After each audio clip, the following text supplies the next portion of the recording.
I go up to start presenting the message. The guy was sitting in the back, and he moved from the back, and he moved to the front seat over here in the corner. And when he moved in the corner, he got up when I started to speak the message, and he smiled at me. You were enemies to God. You were in a whole different kingdom than God. And God had chose. I'm thankful to God that I'm still here, because he definitely pulled the trigger.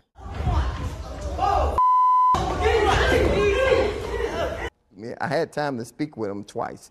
I spoke with him sitting when I was holding him down for like 15 minutes. And then when he was in the police car, I went out and talked to him for another 10 minutes. And I asked him, well, what would make you want to do this? He said, nothing. He apologized to me. And the guy told me that, you know, he heard voices. Voices was in his mind.